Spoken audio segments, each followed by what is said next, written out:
Hello friends, मैं प्रतीक मिश्रा आप सभी को स्वागत करता हूं द वर्ल्ड कॉन्सेप्ट में। जैसा कि आप लोगों को पता है कि हमने जो एनसीईआरटी की श्रृंखला स्टार्ट की थी ज्योग्राफी की, उसका आज चैप्टर नंबर 3 पढ़ना है। चैप्टर नंबर 3 का नाम है पृथ्वी की गतियाँ।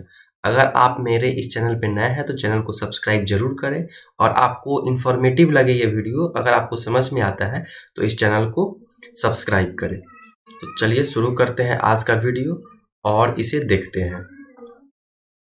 पृथ्वी की गतियाँ। जैसा कि हम लोग जानते हैं कि पृथ्वी की गतियाँ जो है वो 2 प्रकार की होती है। कौन-कौन? घूर्णन एवं परिक्रमण, 2 गतियाँ हैं। और ये 2 गतियाँ क्या है? एक गतियाँ है जो पृथ्वी जो है अपने अक्ष के परितः गोल-गोल घूमती है। जैसा कि हमने आपको मैप भी दिखाया है। अगर आप कल का वीडियो नहीं देखे तो कल का वीडियो देख लें, क्योंकि उसमें ग्लोब के बारे में भी मैंने बताया था। तो ये ग्लोब है। अगर ग्लोब में है, अगर इसको हम जानते हैं कि पृथ्वी जो है अपने ही अक्ष पे पश्चिम से पूर्व की ओर घूर्णन करती है। तो ऐसे जो अपने ही अक्ष पे जो गोल गोल घूमती है उसे क्या बोलते हैं? घूर्णन बोलते हैं। उसे घूर्णन बोलते हैं। और ये पृथ्वी क्या करती है? अपनी घूर्णन के साथ साथ पूरे सूर्य का परिक्रमा करता है। सौरमंडल का परिक्रमा का, यानी सूर्य जो है उसके चारों ओर राउंड राउंड में चक्कर लगाता है। ये जो पथ होता है ये कैसा होता है? दीर्घवृत्तीय होता है, इलिप्सिकल होता है। तो ये आप 2 फैक्ट्स याद रखेंगे कि इसका 2 गति है। पृथ्वी की जो गति है 2 है, एक इसका घूर्णन गति और इसका एक परिक्रमण गति। और इसी का एक और नाम है घूर्णन गति जो है, इसको हम लोग दैनिक गति भी बोलते हैं। कौन सी गति? दैनिक गति। दैनिक गति बोलने का मेन रीजन ये है क्योंकि जो ये पृथ्वी है ये जब अपने अक्ष पे घूमती है, जैसे कि हम लोग जानते हैं कि जो सूर्य है वो क्या है? एक जगह ही है, वो नियत है। उसके चारों साइड से कौन घूमता है? पृथ्वी घूमता है। यानी जो पृथ्वी, सूर्य जो है एक जगह ही है, उसके चारों साइड तो पृथ्वी घूम रही है। यानी कि सूर्यास्त पृथ्वी पर कभी होता ही नहीं है, क्योंकि सूर्य का गोल गोल घूमने के कारण आधे भाग पे सूर्य का रोशनी पड़ता है और पीछे वाले आधे भाग पे रोशनी जो है वो नहीं पड़ता है। ये मेन चीज है। तो ये जो दैनिक गति है यानी गोल गोल घूमती है, इसी के कारण पृथ्वी पर क्या होता है? दिन और रात होता है। तो ये इंपॉर्टेंट है। और वार्षिक गति, इसको बोलते हैं हम लोग वार्षिक गति, क्योंककि वर्ष में एक बार पृथ्वी जो है एक साल में सूर्य की एक बार परिक्रमा कर लेता है। और ये कब टाइम भी पूछ लिया जाता है तो 365 दिन और लगभग 6 घंटे, इतने दिन में क्या करती है ये पृथ्वी जो है वो सूर्य की परिक्रमा कर लेती है। तो 365 दिन और 6 घंटे। जैसा कि हम लोग जानते हैं कि एक साल में 365 डेज होता है, लेकिन लीप ईयर में 4 साल में एक बार क्या कर दिया जाता है? 366 डेज कर दिया जाता है। फरवरी में जो है 28 के जगह पे 29 हो जाता है। ये लीप ईयर होने का मेन रीजन यही है, जो एक्स्ट्रा 6 घंटे है। इसे किया जाता है कि हर एक साल में एक डेज मान करके और एक डेज को क्या किया जाता है? फरवरी में ऐड कर दिया जाता है। इसीलिए 4 सालों में एक बार लीप वर्ष होता है। आई होप कि आप यहाँ तक समझ गए होंगे। तो बढ़ते हैं और आगे देखते हैं क्या सब है। तो एक और यहाँ पे एक चीज आप ध्यान दीजिए, जैसा कि पहले ये देख लीजिए। ये जो है आप देख रहे होंगे, इसको कल भी थोड़ा सा डिफाइन किया था मैं, कि पृथ्वी जो है अपने अक्ष पर कितना डिग्री झुका हुआ है? 23 डिग्री, 23.5 डिग्री पे अपने कक्षीय तल जो है उसके लंबवत 23.5 डिग्री झुका हुआ है। लेकिन ये पूछे आपसे कि पृथ्वी के कक्षीय तल पर कितना झुका हुआ है? कक्षीय तल पर कितना झुका हुआ है? तो वो 66.5 डिग्री। कक्षीय तल के लंबवत से कितना झुका हुआ है? तो वो है 23.5 डिग्री। तो ये आप ध्यान में रखिएगा। हाँ, कि पृथ्वी का झुकाव ये है। और उत्तरी ध्रुव ऊपर वाले को बोलते हैं और नीचे वाले को दक्षिणी ध्रुव। और 3 रेखा है जो बीचों बीच 0 डिग्री अक्षांश रेखा है, जो पृथ्वी को 2 बराबर भागों में बांटती है। उस रेखा को हम लोग विषुवत वृत्त बोलते हैं। और 23.5 डिग्री ऊपर जो रेखा है उसे कर्क रेखा, और 23.5 डिग्री नीचे जो रेखा है उसे मकर रेखा। और सूर्य का जो मेन है, जिस दोपहर के समय सूर्य जो है एक बार सर के ऊपर है, वो इसी दोनों रेखा के बीच में संभव है। इसी के बीच में ये संभव है कि सूर्य जो है सर के ऊपर कभी आए। और इससे बाकी वाला जो एरिया है उसमें सूर्य की रोशनी जो है हमेशा तिरछी पड़ेगी, कभी भी सीधी नहीं पड़ सकती है। तो ये बात आप याद रखेंगे। और आगे हम देखें कुछ छाया क्षेत्र, जैसे यहाँ पे आप देख पा रहे होंगे कि सन है। सन से जब प्रकाश आता है तो क्या होता है कि पृथ्वी का आधा भाग प्रकाशमय हो जाता है। कौन सा भाग? आधा भाग।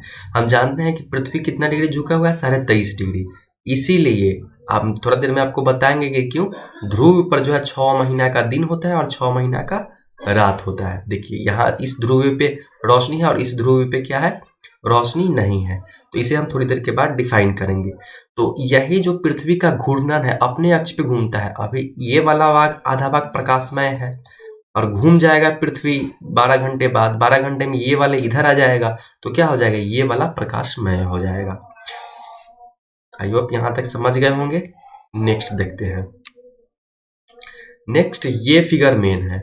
ये फिगर मैं समझा रहा हूँ कि क्या कैसे करना है। जैसे इस फिगर को डिफाइन करने से पहले मैं एक चीज आपको दिखाऊंगा। जैसे मेरे पास यहाँ कुछ तो नहीं है, लेकिन एक एग्जाम्पल के लिए कुछ लेकर के समझाता हूँ। जैसे आप मेरे हाथ में ये देख रहे होंगे, इसे मान लेते हैं हम कि ये सन है। ये सन है और ये जो है अर्थ का एक्सिस है। क्या है? एक्सिस है जो 27 डिग्री झुका हुआ है, ऐसे है। ठीक, तो क्या होता है? सन के चारों ओर एक परिक्रमा लगाता है, ऐसे ऐसे आप देख पा रहे हैं। इसे आप गौर से देखिएगा। इस प्रकार से क्या होता है? पृथ्वी जो है सन की परिक्रमा करता है। तो आप यहाँ से एक चीज गौर से देखिएगा, यहाँ है पृथ्वी। देखिए एक बार आप और देख लीजिए, फिर मैं बताता हूँ जो मैं बताना चाह रहा हूँ। ठीक, आप यहाँ से देखिए, यहाँ से है यहाँ पे जैसे ऐसे झुका हुआ है। तो आप देख पा रहे हैं, अभी कुछ देर पहले छाया क्षेत्र बताया था, तो ऐसे रहेगा तो पृथ्वी का कौन सा पोल पे रोशनी रहेगा? नीचे वाले यानी साउथ पोल पे क्या रहेगा? रोशनी रहेगा। साउथ पोल पे कितने दिन का दिन होता है? साल 6 महीने का। क्यों होता है? जैसे देखिए यहाँ से लेकर के और यहाँ तक सूर्य जो है, कहाँ सूर्य का जो रोशनी है वो दक्षिणी ध्रुव पे पड़ेगा। लेकिन इससे जब आगे बढ़ेगा तो दक्षिणी ध्रुव से हट करके क्या आ जाएगा? सूर्य के सामने उत्तरी ध्रुव आ जाएगा। तो यहाँ से लेकर के यहाँ तक क्या आएगा? उत्तरी ध्रुव सन के सीधे संपर्क में रहेगा, तो उत्तरी ध्रुव पे रोशनी रहेगा। आई होप कि आप ये प्रैक्टिकल समझ गए होंगे कि उत्तरी ध्रुव और दक्षिणी ध्रुव पे 6 महीने का दिन 6 महीने की रात क्यों होता है। और आपको हम ये फिगर समझा रहे हैं कि इस फिगर का क्या काम है। जैसा कि आप देख रहे होंगे कि हम जून के समय में लेते हैं। ये बताने से पहले एक और चीज बताएंगे हम, जैसे कि हमने पिछले वीडियो में भी बता दिया था कि पृथ्वी है, पृथ्वी के 2 बराबर भागों में कौन बांटता है? विषुवत रेखा बांटती है।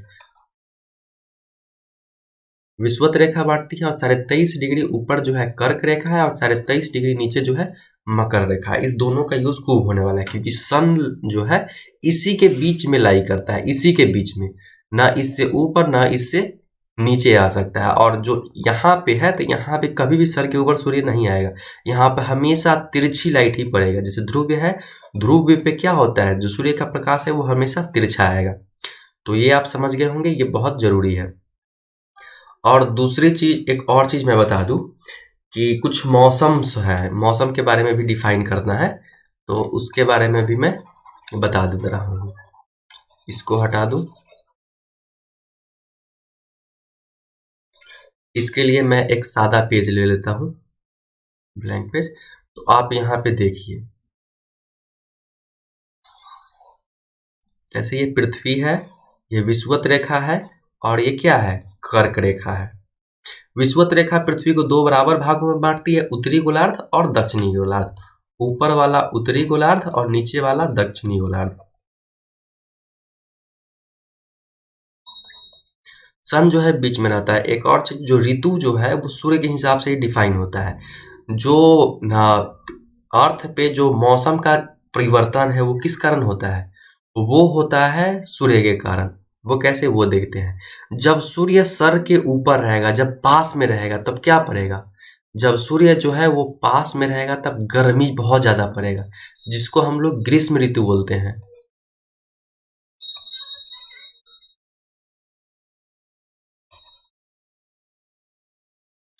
ग्रीष्म ऋतु। और सूर्य जब दूर रहेगा, बहुत दूर रहेगा, यानी कि जैसे यहाँ पे है और सूर्य यहाँ मकर रेखा पर है, तो उस ऋतु को क्या बोलते हैं? शीत ऋतु।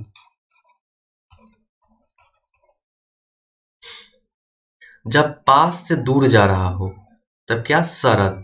एक तो है शरद ऋतु और दूसरा है वसंत ऋतु। इस दोनों को डिफाइन करेंगे। 4 ऋतुएं हैं जो पृथ्वी पर होता है, वो किस कारण होता है, वार्षिक गति के कारण। इसको मैं डिफाइन करूंगा। जैसे सूर्य जब कर्क रेखा पे रहेगा तो जो पूरा उत्तरी गोलार्ध है वहां क्या रहेगा, वहां पे गर्मी का मौसम रहेगा, ग्रीष्म ऋतु रहेगा। तो ऊपर जब ग्रीष्म ऋतु रहेगा तो नीचे वाले मकर रेखा के पास तो सूर्य नहीं है, तो इस वाले एरिया में क्या रहेगा, तो इस वाले में रहेगा शीत ऋतु। उसी प्रकार जब सूर्य मकर रेखा पर रहेगा तो दक्षिणी गोलार्ध में ग्रीष्म ऋतु और ऊपरी गोलार्ध में शीत ऋतु रहेगा। वसंत और शरद जो है वो अगर सूर्य जो है इक्वेटर पे रहेगा यानी विषुवत रेखा पे रहेगा, अगर सन कर्क रेखा पे था, एक सेकेंड, अगर सूर्य जो है कर्क रेखा पे था, उससे क्या हुआ है, विषुवत रेखा पे आया है, कर्क रेखा से विषुवत रेखा पे आया है, तो यहाँ पे हो जाएगा शरद ऋतु। शरद ऋतु। अगर सूर्य जो है यहाँ आया और फिर क्या होगा, सूर्य जो जाएगा मकर रेखा पे, मकर रेखा पे जो आएगा तो उत्तरी गोलार्ध में क्या हो जाएगा, अभी मैंने बताया कि यहाँ पे शीत ऋतु हो जाएगा, यहाँ पे ग्रीष्म ऋतु हो जाएगा। लेकिन फिर ग्रीष्म ऋतु से सूर्य क्या होगा, इधर आएगा, तो यहाँ पे तो शीत ऋतु है, यहाँ पे कौन सी ऋतु है, शीत ऋतु। तो इधर आएगा तो शीत ऋतु के बाद क्या आता है, वसंत ऋतु। ये आप ध्यान में रखेंगे।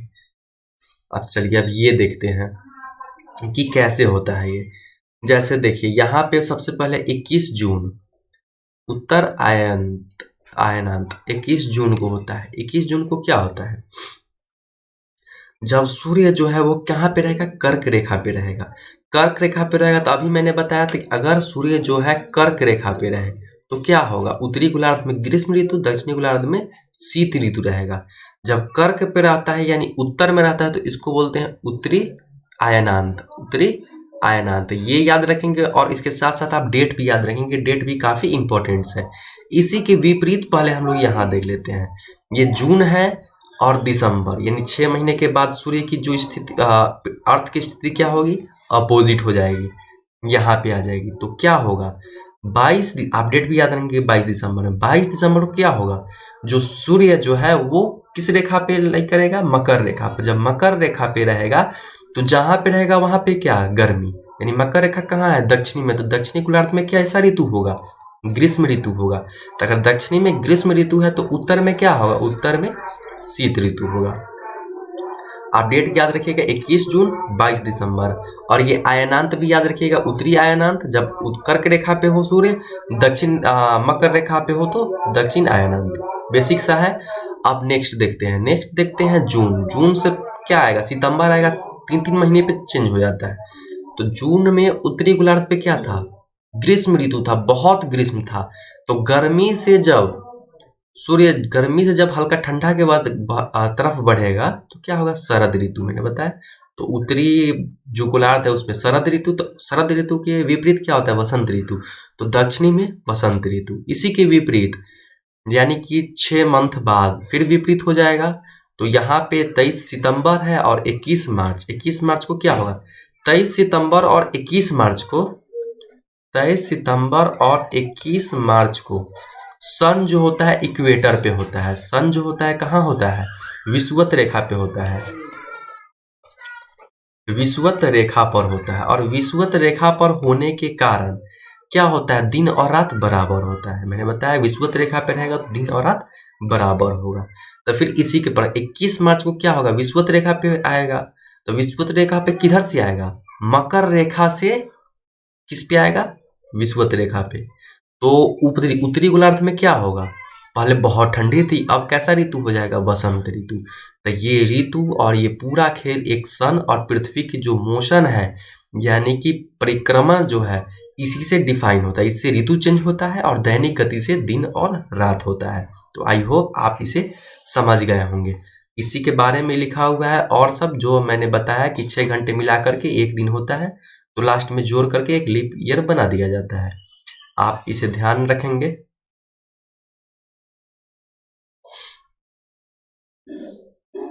उत्तरीय अयनांत इसे बता दिए हैं। और एक और चीज़ है, एक मैंने मिस कर दिया है बताना, एक विषुव होता है जो मैंने बताया कि जब इक्वेटर पे रहता है सूर्य, उसे क्या बोलते हैं? उस दिन क्या होता है, पूरे पृथ्वी पर दिन और रात बराबर होता है, तो उसे क्या हम लोग बोलते हैं? उसे विषुव बोलते हैं, उसे विषुव। और मकर रेखा पे रहे तो दक्षिणी अयनांत, कर्क रेखा पे रहे तो उत्तरी अयनांत, ये आप ध्यान रखेंगे। आगे बढ़ते हैं। तो फ्रेंड्स आज के वीडियो में बस इतना ही, उसके बाद यहाँ क्वेश्चंस आ जाते हैं। तो आई होप आप देखें इस क्वेश्चंस को, अगर आप इसे पूरा सॉल्व कर पाते हैं तो ठीक है, अगर आपको इसे सॉल्व करने में प्रॉब्लम आ रहे हैं तो आप एक बार और देखें, क्योंकि आप इस वीडियो को बढ़िया से नहीं देखे होंगे। जैसे मैंने बताया, एक क्विक रिवीजन कर देता हूँ। जैसे मैंने बताया, घूर्णन के अक्ष का झुकाव कोण क्या है, मैंने बताया।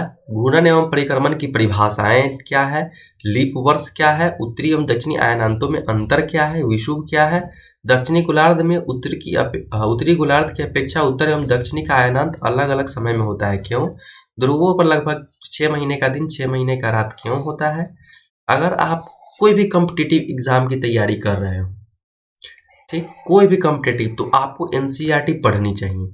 अगर आप एनसीईआरटी पढ़ रहे हैं तो इस तरीके से नहीं पढ़िए और इसे पूरा सॉल्व कीजिए। मैं ये आपके ऊपर जिम्मेदारी दे रहा हूँ कि आप अगर बीपीएससी की तैयारी कर रहे हैं तो छोटा छोटा आंसर्स को आप लिखिए। ये बहुत छोटा छोटा आंसर है, इसको आप नोट डाउन कीजिए और बेहतरीन तरीके से लिखिए। ये ऑब्जेक्टिव्स है, ये ऑब्जेक्टिव बहुत बेसिक्स है, ये आपके ऊपर छोड़ रहे हैं हम। कमेंट करके बताइएगा। ये जो खाली स्थान का भरना है, जैसे 3 का 1 ऐसे करके आप मेरे कमेंट बॉक्स में कमेंट जरूर कीजिएगा। अगर ये वीडियो आपको इन्फॉर्मेटिव लगी हुई तो मेरे चैनल को सब्सक्राइब करें एंड लाइक करें। धन्यवाद।